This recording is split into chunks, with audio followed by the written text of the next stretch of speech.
మనము ఇప్పుడు మతం గురించి మాట్లాడుకుంటున్నాం కాబట్టి కాన్స్టిట్యూషన్లో మౌలికమైనటువంటి లేకపోతే ప్రియాంబుల్లో ఉన్నటువంటి 5 పాయింట్స్లో మూడో పాయింట్ ఏంటంటే సెక్యులరిజం అంటే మన యొక్క భారతదేశము మత సామరస్యం కలిగినటువంటి దేశం. అంటే ఈ భారతదేశంలో పుట్టిన ఎవరైనా కూడా, భారతదేశంలో పుట్టిన ప్రతి ఒక్కరూ హిందూ ఎవరైనా కూడా ఏ మతాన్నైనా కూడా వాళ్ళు అనుసరించవచ్చు, అది వాళ్ళ స్వీకరించవచ్చు. అది వాళ్ళ యొక్క విశ్వాసాన్ని ఆధారం చేసుకొని వారి జీవితాల్లో జరిగినటువంటి ఇన్సిడెంట్స్ని బట్టి కానీ ఏదైనా కావచ్చు, ఆ యొక్క మతాన్ని స్వీకరించి దాన్ని అవలంబించేటువంటి స్వేచ్ఛ మనకి భారతదేశంలో ఉన్నటువంటి రాజ్యాంగమే అంటే కాన్స్టిట్యూషనే మనకి కలిగించింది. మనము కాన్స్టిట్యూషన్లో ఆర్టికల్ 25 to 28 చూస్తే రైట్ టు రిలీజన్ అంటే నేను హిందూగా ఉన్నప్పటికీ ఏ మతాన్ని అయినప్పటికీ కూడా స్వీకరించవచ్చు. నేను స్వీకరించడమే కాదు, నా విశ్వాసాన్ని నేను ఎదుటివారికి చెప్పడమే కాదు, నా విశ్వాసాన్ని ఎదుటివారికి నేను ప్రాపగేట్ కూడా చేయొచ్చు. ఇది రాజ్యాంగంలో రైట్ టు రిలీజన్ యాక్ట్ అనేది ఉంది. ఈ రాజ్యాంగంలో ఉన్నటువంటి ఈ రైట్ టు రిలీజన్ యాక్ట్ ఏదైతే ఉందో అది చాలామందికి అవగాహన లేదు అని నా పర్సనల్ అభిప్రాయము. విచారకరం ఎగ్జాక్ట్లీ. ఎందుకు అని అంటే మనకి రాజ్యాంగమే ఇచ్చింది కదా. ఇప్పుడు నా మతాన్ని, ఇప్పుడు నేను I'm not a Dalit, okay, I belong to upper caste, but నా విశ్వాసం ఏంటి, నేను క్రైస్ట్ని బిలీవ్ చేస్తాను, మా వారు కూడా అంతే, మేమిద్దరం కూడా దేవుణ్ణి నమ్ముకున్నాం. అది నా విశ్వాసం, అది నా మనసుకు సంబంధించింది. ఎందుకంటే నేను నమ్మాను దేవుడు, యేసుప్రభు వారు దేవుడు అని, ఆయన ద్వారానే, ఆయనే సత్యము, ఆయన ద్వారానే నాకు నిత్య జీవం అనేటువంటి సత్యాన్ని నేను నమ్మాను. అది నా అనుభవం. నా అనుభవాన్ని ఇతరులతో షేర్ చేసుకోవడంలో తప్పేం లేదు, నా అనుభవాన్ని ప్రాపగేట్ చేసుకోవడంలో తప్పేం లేదు. కానీ దాన్ని ఒక బూచిగా చూపించి మతాలను మత మార్పిడి చేస్తున్నారు, లేకపోతే మా మతాన్ని దూషిస్తున్నారు, మా మతాన్ని కించపరుస్తున్నారు అని చాలామంది మతోన్మాదులు, నేను హిందూ మతోన్మాదులు అని అనడం లేదు, మతోన్మాదులు అని అంటున్నాను. మతోన్మాదులు ఈ రకంగా దాడులు చేయడం మొదలుపెట్టారు. ఈ మధ్యకాలంలో ఇంకా ఎక్కువైపోయింది. ఫర్ ఎగ్జాంపుల్ చూసినట్లయితే నిన్నగాక మొన్న సామర్లకోటలో చిన్నపిల్లలు VBS ప్రోగ్రామ్ జరుగుతూ ఉంటే మతోన్మాదులు వచ్చి మీరు చిన్నపిల్లల్ని మతం మారుస్తున్నారు అని అంటున్నారు. చిన్నపిల్లలకి మతం ఏంటంటే వాళ్ళకి ఏం తెలుసు? 5-6 సంవత్సరాల పిల్లలకి మతం గురించి ఏం తెలుసు? అంటే ఇక్కడ వీళ్ళ చెప్పే విధానం ఒకటి ఉందండి. చిన్నపిల్లలు అంటే ఇప్పుడు మనం కొన్ని వంకరగా ఉందనుకోండి, మొక్క వంగండి మానే వంగడం కష్టం. అలానే పిల్లలుగా ఉన్నప్పుడు వాళ్ళ మనసుల్లో యేసు ప్రభు రక్షకుడు అని చెప్పడం, లేదా హిందూ దేవీ దేవతలు వాళ్ళని బూచి కింద మీరు అన్నట్టే వాళ్ళని కూడా బూచి కింద చూపించి ఏ విధంగా అయితే కన్వర్షన్ జరుగుతుందో ఈ విధంగా ఇంకా పిల్లలు ఏంటంటే ఇటువైపు మాట్లాడలేరు. వాళ్ళకేం లేదు, యేసు ప్రభు ఉన్నారంట కదా, ఆయన దేవుడు అంట కదా, ఇట్లా మా అది వెళ్తున్న చర్చ్ లో చెప్తున్నారు అని చెప్తారు. సో ఈ విధంగా చూసుకుంటే మరి కన్వర్షన్ కింద వెళ్తా అంటే పిల్లల మనసుల్ని కలుషితం చేసినట్టు కాదంటారా? కలుషితం చేసినట్టు ఎట్లా అవుతుందంటే వాళ్ళు బిలీవ్ చేసే సిస్టమ్ వేరు, వాళ్ళ బిలీవ్స్ వేరు. అసలు చిన్న పిల్లల విషయానికి వస్తే 5-6 సంవత్సరాల పిల్లలకి, లేకపోతే 7-8 సంవత్సరాల పిల్లలకి క్రిస్టియానిటీ అంటే ఏంటో, హిందూయిజం అంటే ఏంటో వాళ్ళకి తెలియదు. ఒక రకంగా చెప్పాలి అని అంటే రెండోది ఏ విధంగా వాళ్ళని చర్చకి పిలుస్తున్నారు తెలియదు కాబట్టి మంచి మార్గాన్ని చెప్పడం కోసము పిలుస్తా ఉన్నారు. రెండోది VBS లో దేవీ దేవతలను విమర్శించడము, దేవీ దేవతలను తిట్టడము జరగదు. ఎవరైనా కూడా మీరు VBS లోకి వెళ్ళండి, చూడండి అక్కడ ఏం జరుగుతుంది, ఏం చెప్తున్నారు అనేదాన్ని చూసి మాట్లాడండి. వీళ్ళు ఏం చేశారు, వెళ్ళడంతోనే మీరు మతాన్ని మారుస్తున్నారు, చిన్నపిల్లల్ని అలా చేస్తున్నారు, ఇలా చేస్తున్నారు అని దూషిస్తూ ఉన్నారు. That is very bad. దాన్ని స్టార్ట్ చేసుకొని నిన్నగాక మొన్న అడ్డగుట్టాలు అంట ఏదో VBS ప్రోగ్రాంలో ఎంటర్ అయ్యి అక్కడ కూడా రసాబస చేశారు. సో ఇలా ఏమవుతుందంటే ఒక్క ఇన్సిడెంట్ దగ్గర నుంచి మొదలయ్యి ఇంకా రేపొద్దున ఫ్యూచర్లో చిన్నపిల్ల కనీసం క్రైస్తవ సమాజం VBS జరిపించుకోవాలన్నా కూడా భయపడే పరిస్థితులు తీసుకొస్తా ఉన్నారు. సో అదే అనమాట. అంటే ఇప్పుడు సమ్మర్ హాలిడేస్ కదా, వెకేషన్ టైంలో జనరల్గా పిల్లలు ఇప్పుడు స్విమ్మింగ్ గాను, మ్యూజిక్ గాను ఎట్లా మీకు అర్థమైంది కదా, ఎవ్రీ పేరెంట్స్కి వాళ్ళకి రెస్పాన్సిబిలిటీ, పిల్లలకి ఏదో నేర్పించాలి. రెండోది చిన్నపిల్లల VBSలో చెప్పేది ఏంటంటే మీరు మంచి పనులు చేయాలి, చెడ్డ పనులు చేయకూడదు అనేది ఒక స్టాండర్డ్గా బోధిస్తారు VBSలో. సో చిన్నపిల్లలకి చిన్నతనం నుంచే ఒక మంచితనాన్ని బోధించడం అనేది తప్పేం కాదు. దాన్ని మతంతో ముడిపెట్టాల్సిన అవసరం లేదు. ఎందుకంటే తీసుకెళ్ళిన తర్వాత పిల్లల్ని యేసు ప్రభువుని చెప్పరంటారా? యేసు ప్రభు గురించే చెప్తారు.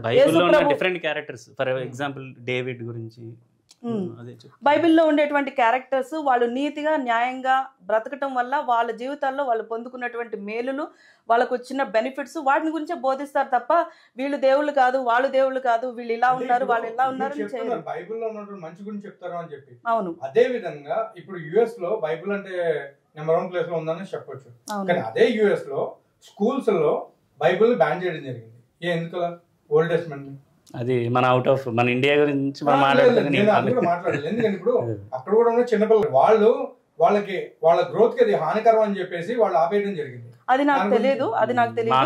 అడిగారు కాబట్టి నేను డెఫినెట్లీ దాని గురించి చూస్తాను. చూడండి, ఎందుకంటే దాని గురించి చూస్తాను. ఒక విషయం ఏంటంటే, కానీ యాక్చువల్ గా లో చాలా వరకు ఏవైతే కొన్ని అధ్యాయాలు లేకపోతే వచనాలు ఉన్నాయో అవి పిల్లల వరకే కాదండి, పెద్దవాళ్ళకి కూడా చాలా వరకు హానికరం అని చెప్పేసి వాళ్ళు బ్యాన్ చేయడం జరిగింది. కానీ యాక్చువల్ గా నాకు తెలిసి యుఎస్ లో బైబిల్ ని ఒక పాఠ్యాంశంగా బోధిస్తారనే సంగతి లేదు, నాకు తెలిసి లేదు.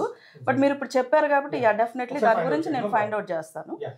రెండోది ఏంటంటే, అసలు చాలా మందికి తెలియని సత్యం ఏంటి అంటే, కాన్స్టిట్యూషన్ బేసిస్ అంబేద్కర్ గారు తీసుకొచ్చినటువంటి కాన్స్టిట్యూషన్ ఏదైతే ఉందో అది చాలామందికి తెలియంది ఏంటి అని అంటే, కాన్స్టిట్యూషన్ యొక్క బేసిస్ బైబిల్లోని మౌలికమైనటువంటి అంశాలు బేస్ చేసుకొని వచ్చింది.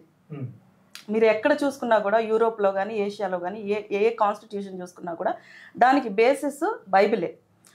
దొంగతనం చేయకూడదు, వ్యభిచరించకూడదు, నరహత్య చేయకూడదు, ఇలాంటివన్నీ కూడా మన కాన్స్టిట్యూషన్ చూసినప్పుడు judicial law or rule of law కాక ఇవన్నీ కూడా దీనికి సంబంధించి ఎకనామిక్, సోషల్, ఈ పాలసీస్, ప్రిన్సిపల్స్ ఇవన్నిటికీ కూడా మెయిన్ ఏమంటారు బేసిస్ బైబిలే. చాలా మందికి ఈ విషయం తెలియదు. అయితే అదే అంబేద్కర్ గారు ఎవరైతే మత మార్పిడి లేదా క్రిస్టియానిటీలోకి వెళ్తారో వాళ్ళు దేశద్రోహులుగా మారుతారు అని కూడా మాట్లాడారు. ఎందుకంటే ఇవాళ రేపు ఎవరైతే క్రిస్టియానిటీలోకి వెళ్తున్నారో వాళ్ళు భారత మాతకి చేయండి లేదు, వందే మాతరం గురించి చెప్పండి లేదు. అండ్ అన్నిటికంటే మెయిన్ థింగ్ ఇక్కడ దేశంలో లిటరల్లీ హిందుత్వం గురించి చాలా బ్యాడ్ గా వాళ్ళు తప్పుగా అనుకుంటున్నారు క్రిస్టియన్స్. ఎట్లా అంటే విగ్రహారాధన చేసిన తర్వాత ఆ ప్రసాదాలను స్వీకరించము అంటే అవి దెయ్యానికి పెట్టినాయి అని చెప్పేసి దుష్ప్రచారం చాలా జరిగినాయి.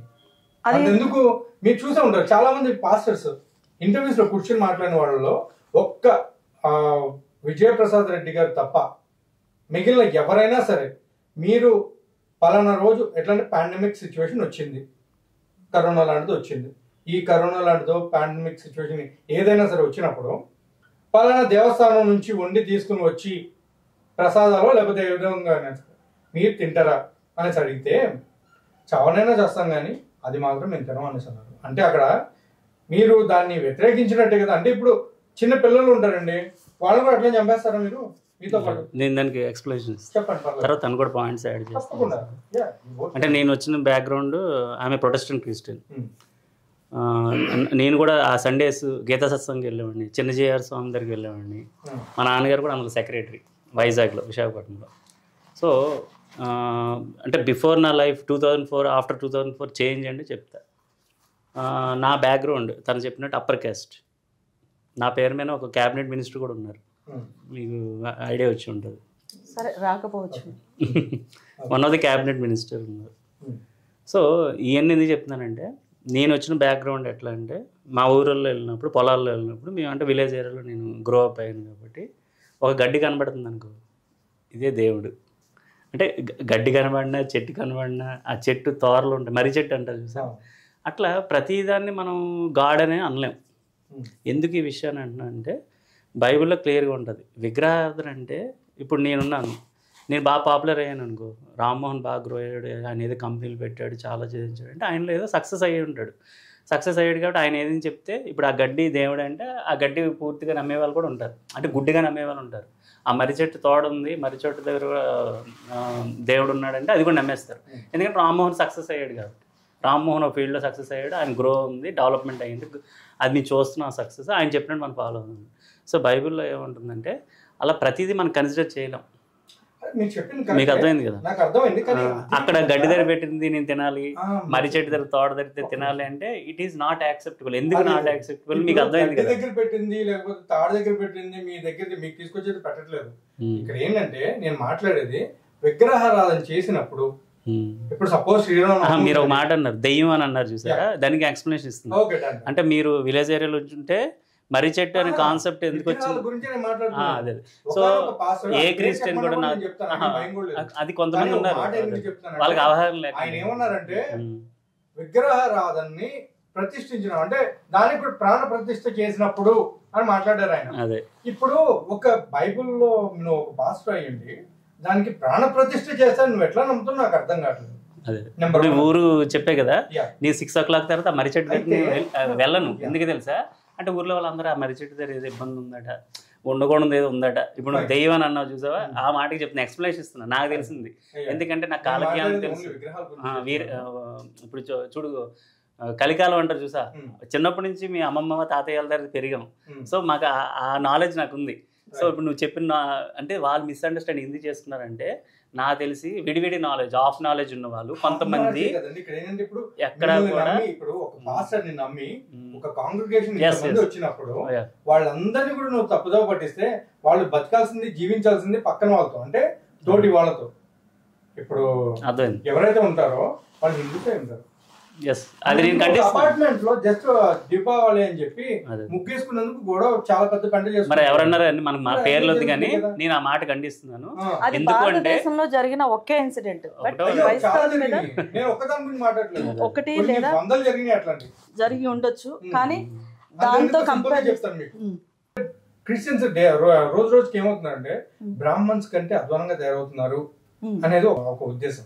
అలా అనుకుంటే అసలు మరి అసలు క్రైస్తవుల మీద ఎందుకు దాడులు జరుగుతున్నాయి అలా అనుకుంటే? ఇది మీరు చెప్పిన దానికి రివర్స్ లో ఉంది. యాక్చువల్ గా సమాజము మీరు చెప్పిన దానికి రివర్స్ లో ఉంది. ఎందుకు జరుగుతున్నాయి అంటే అసలు ఇంతకీ ఇళ్ళ వరకు వెళ్ళాల్సిన పని ఉంది. ఎందుకంటే మీరు చెప్పారు మీ టెస్టిమనీ మీరు బేస్ చేశారు ఏమని, నాకున్నటువంటి టెస్టిమనీ ఏంటంటే నేను యేసు ప్రభువుని నమ్ముతాను, నేను ఒక సర్టన్ మంచి క్యాస్ట్ సంబంధించిన అమ్మాయిని నేను నమ్మేది యేసు ప్రభువుని, కానీ నా దాన్ని నేను వేరే వాళ్ళతో ఇచ్చేసుకోవట్లేదు కదా, దాన్ని మతమార్పిడాన్ని ఎట్లా అంటారు మీరు అన్నారు. కానీ పాస్టర్లు అందరూ కూడా ఇంటింటికి వెళ్ళి మీరు ఏదైతే ఫాలో అవుతున్నారో అవన్నీ కూడా భూతాలు దెయ్యాలు లేకపోతే అవి జస్ట్ రాళ్ళు అన్ని నార్మల్ ఫోటోలు ఏముండదు అని మాట్లాడితే మరి ఏ హిందూకైనా మరి ఇది కదా. వాళ్ళు ఇంటింటికి వెళ్ళి చేస్తున్నారు అనే దాని గురించి అయితే నేను కమెంట్ చేయను. కానీ ఎందుకంటే మేము ఆ విషయాలు మాకు నోటీస్ రాలేదు. ఒకవేళ ఇంటికి వెళ్ళినా వాళ్ళు రాని దగ్గర కూడా బయట రోడ్డు అది గేట్ దగ్గర వెయిట్ చేసి పిల్లలకి కరపత్రాలు ఇచ్చి నెక్స్ట్ చర్చ్కి వచ్చేయండి. కరపత్రాలు ఇవ్వడంలో తప్పు లేదు. ఎందుకు అంటే కరపత్రం అనేది మీకు ఇష్టమైతే రండి లేకపోతే లేదు. ఒకవేళ ఒక్క నిమిషం అండి, ఒక్క నిమిషం నేను రమ్మంటాను. ఇప్పుడు ఫర్ ఎగ్జాంపుల్ ఒక చోట అగ్ని ఉంది, అక్కడికి మీరు రండి అని అంటాను నేను, మీరు చూస్తున్నారు కనబడుతున్నారు, మీరు వస్తారా? అది మీ ఇష్టం. మీరు కాలడానికి సిద్ధంగా ఉంటే మీరు వస్తారు, లేదు అని అంటే మీరు పక్కకి వెళ్ళిపోతారు. ఇది కూడా అంతే. నా విశ్వాసము నా మతము నేను ప్రాపగండా చేసుకుంటున్నాను. నీకు ఇష్టమైతే నువ్వు నమ్ము, నీకు ఇష్టమైతే దాన్ని తెలుసుకోవడానికి ట్రై చేయి, నీకు ఇష్టమైతే దాన్ని అవలంబించు, లేదు అని అంటే పక్కకు తప్పుకో.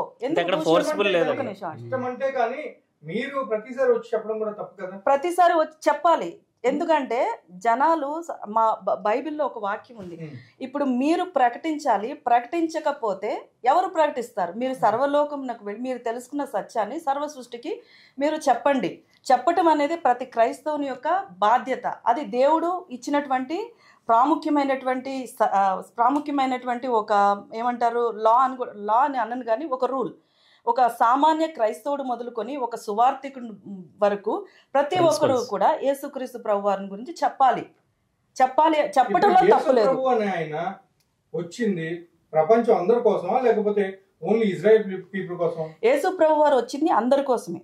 యేసు ప్రభువారు దేవుని చేత పంపబడినటువంటి అద్వితీయ కుమారుడు. ఒక రకంగా చెప్పాలి అని అంటే